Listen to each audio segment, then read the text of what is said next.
Welcome back. Cavendish University Zambia is a private university located in Lusaka, Zambia. The university first opened in 2004 and is the first private university to operate in that country. The university is registered with the Higher Education Authority of Zambia. Recently, university officials held a meet and greet event for potential students here in Namibia.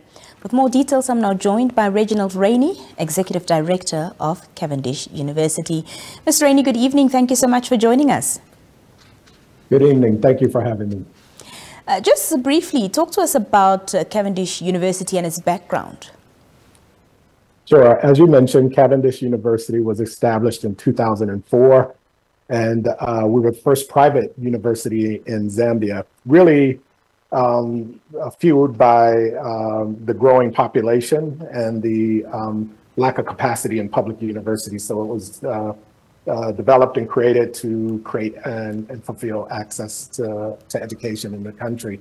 But more recently, we've been really focused on the change in education. Over the last 10 or so years, education has changed dramatically with the advent of artificial intelligence and all types of online means and ability to access resource. The way teaching and learning has been completely flipped upside down. And now teaching and educators have to be more focused on not just transferring knowledge, but make sure that that knowledge is practical and applicable to the workplace, whether you want to be an employee or in entrepreneurship.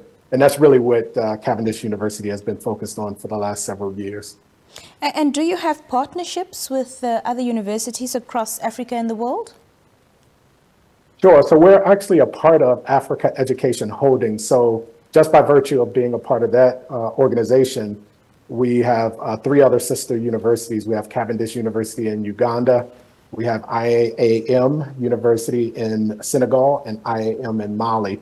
But we're also a part of the Collaborative, which is a group of over 100 universities in Africa that just share ideas, do kind of capacity building, and just make sure that we're all heading in the right direction in terms of adequate teaching and learning for our students. Talk to us about who. But I also wanted to say we also have a number of international partnerships as well, because that's where Africa is headed. Really, the world is more connected, and being able to be educated in Zambia for the rest of the world is very important, and that's what we focus on as well.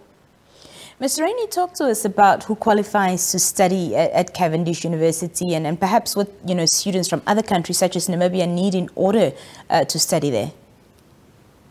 Sure. First of all, let me say we have about 15% of our population are international students. A number are from the southern region of Africa, including Namibia.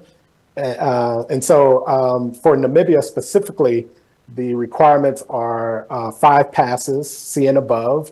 This is for O-level, 5 passes C and above, and that needs to include math and English. That's for our programs in arts, education, social sciences, law, and business. But for medicine, you need to also have biology, physics, and chemistry to get into our medical program. But if you're at the A level already, if you're already at your 12th grade, then you just need to be a B and above, and you can go directly into your field of study in medicine. On that note of your medical program, in 2018, the university had challenges with the Health Professions Council in Zambia, which resulted in the Namibia Students Financial Assistance withdrawing funding to medical students at the University of Cavendish in Zambia because of accreditation uncertainty. Have the issues been resolved? Yes, that was a very interesting time for us. Our approval to offer those programs were taken away for about 2 months. It was ironic because we had just passed the inspection with 98%, but for some reason there was a technicality, so we had to regroup. And since it was about 2 months that we didn't have accreditation, but since then we've been fully accredited. And ironically, even the acting PS of health for Namibia at that time came to visit us because she was shocked because we have a 100% pass rate for professional license exams in Namibia. So she came to check on us and went away confident that we were still offering very strong competitive programs. And even today, we have a 100% pass rate in Namibia. We have over 30 healthcare professionals studying for the licensure exam in Namibia, and they all have passed. I think we have the highest pass rate in the region.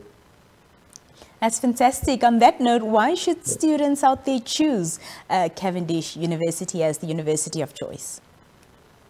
Sure. Well, I mean, obviously in medicine, I just explained that we are I think we have the highest pass rate in Namibia and even in the southern region of Africa in terms of whether you want to sit for the exam in Zambia, Namibia, other parts of Africa, and even the UK, we have 100% pass rate. So we're very proud of that. And for our law program, we have some very well notable graduates there. We have Eliza Iyambo, who's the Deputy Chief of Operations for the Windhoek Police Department. He's our alumni.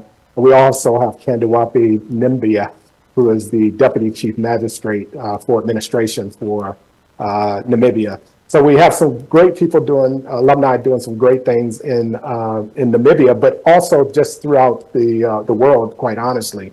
And that's the important thing to realize. Africa is becoming younger. The rest of the world is becoming older. So the rest of the world is depending on Africa's human capital. I think in about 15 years, Africa is going to be 1/3 of the world's human capital. That means you can no longer teach students for Namibia, for Zambia, for the southern region of Africa. They have to be prepared for the world because you never know where you're going to be in 10 years. You can find yourself anywhere in the world and you need to be competitive. And I think that's what our degree allows. Ms. Rainey, thank you so much for your time and thank you for joining us here on the Daily Roundup. Thank you. Thank you very much for having me. When we come back, we discuss some health matters as usual this evening. Stay with us.